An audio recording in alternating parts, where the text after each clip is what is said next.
Hi, everybody. I hope everything's going well with quarantine.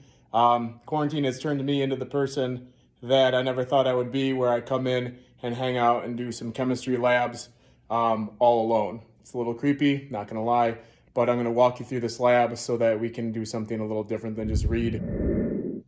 So what we have here is we have 5 test tubes. You can see in the bottom of the test tubes, I put pieces of magnesium in there. We're going to put each of the 5 solutions in there: ammonia, acetic acid, distilled water, hydrochloric acid, and sodium hydroxide. So you can see I added some liquid to that. The ammonia water here didn't do much in this test tube here. If we look at it, we can see that there's a little tiny bit of bubbling going on there, but not much of anything to speak of. Okay. The acetic acid, you can tell, is bubbling quite well.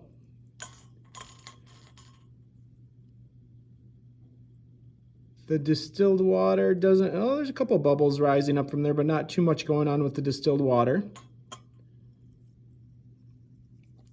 The hydrochloric acid is bubbling vigorously. And the sodium hydroxide doesn't look like much. All right, guys, I have all the chemicals in the well plate, and we're going to check conductivity. So we're going to put it in the first one.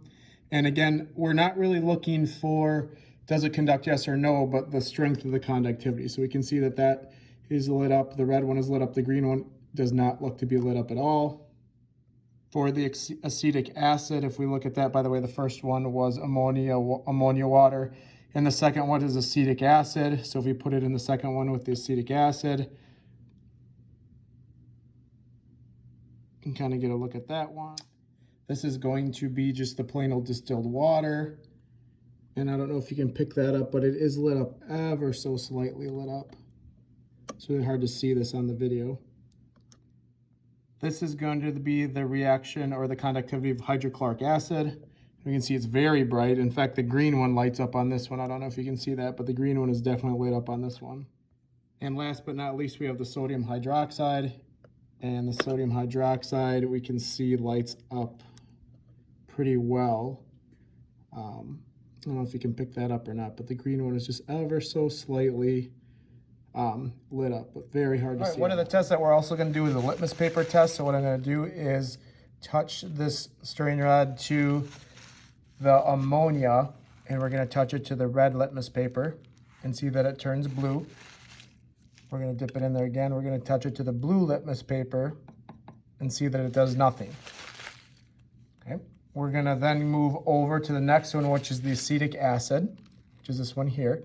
So if I touch it into the acetic acid and touch the red litmus paper, we can see nothing happens. If I touch the acetic acid to the blue litmus paper,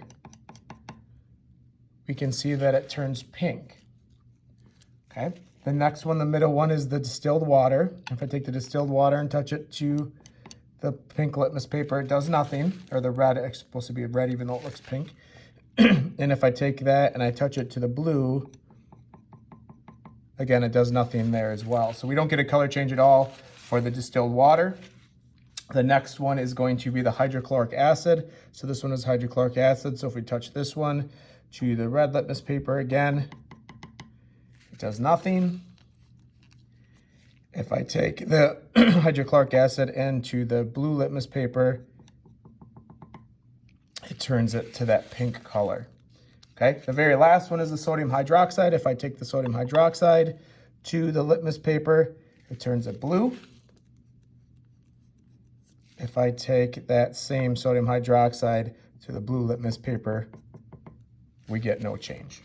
The litmus paper test was a really good test to tell if it was an acid or a base with just the color change, but this is called pH paper or hydrone paper, and you can see here that it has a list of different pHs on it. So we're going to do the same thing with this test here. So we're going to go ahead in, the first one was the ammonia water. If we touch the ammonia water to here, we can see we get a really nice color. I would say somewhere in the 10 to 11. You can kind of decide. I think the colors show up pretty good on there. Okay, the next one is going to be the acetic acid. So if we look at acetic acid and we touch it to there, we can see we get, it looks about like a 3, maybe a 4, 3. I think a 3 probably. I don't think it's quite a red enough to be a 2, but you can decide for yourself. We get the distilled water. If we actually get some distilled water on there, it works better. And we can see that gets to be that 7-ish color. It's kind of that weird, it has a little green tint, but it mostly stays the same color. If we look at the next one, which is the hydrochloric acid, this one here,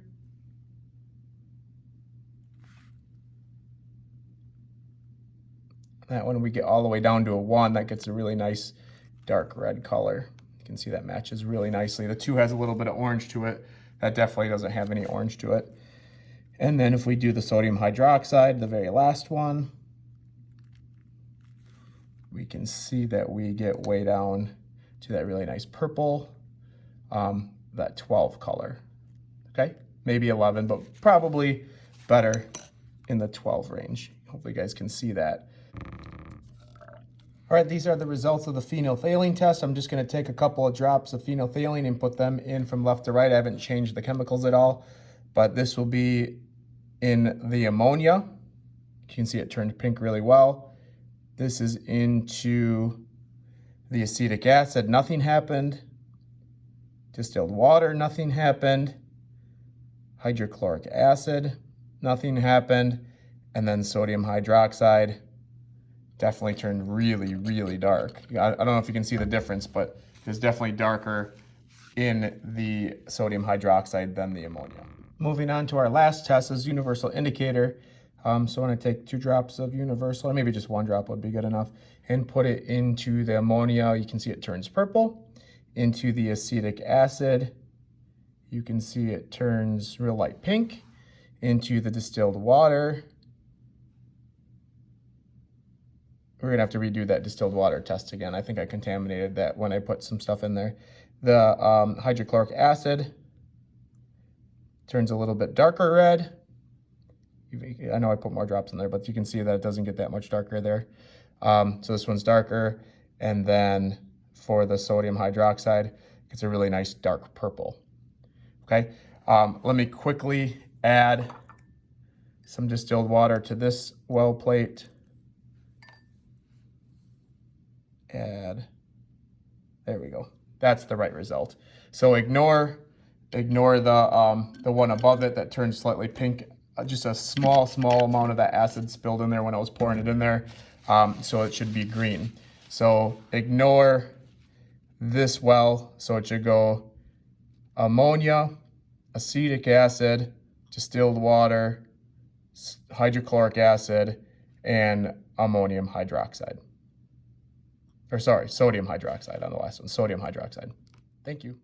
All right, this is gonna be for part B. Part B has a mixture. I put 10 drops of the hydrochloric acid in there, 10 drops of distilled water, and 1 drop of phenolphthalein. And we're gonna count the number of drops of base we put in there before we get a color change. So we have 1, and you can see that it turns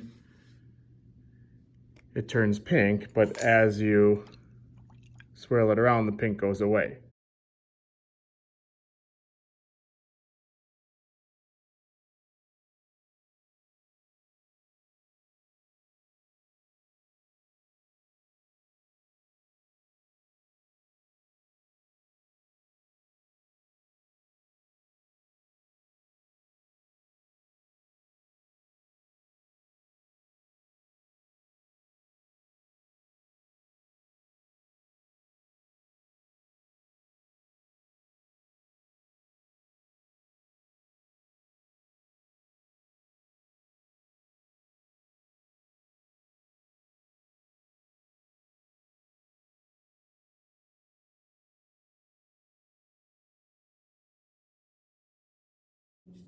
$16,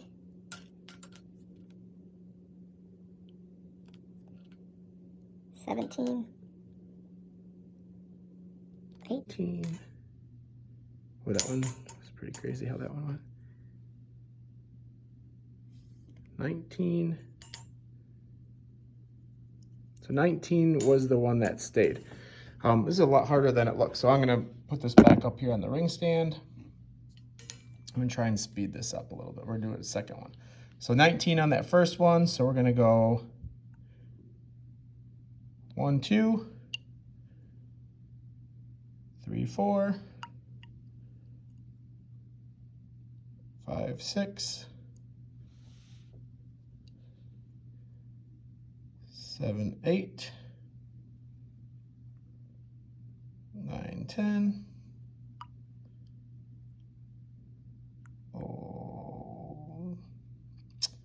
11, 12. That was a pretty poor drop. 13, 14, 15, 16, 17, 18, 19, 20, 21, 22, well, that one almost stayed. 23, that one took 23. That was a little bit had to do with the quality of the drops I used on that one, but we had 23 on that one and 19 on the first. That concludes our acid base lab. You should have enough information now to fill in the data and do the post-lab questions. Make sure you take the time to read the introduction and the rest of the beginning part of the lab to do the pre-lab. And when you're done with that, you're going to have a test, or actually a quiz, a little check quiz to make sure that you have it all figured out.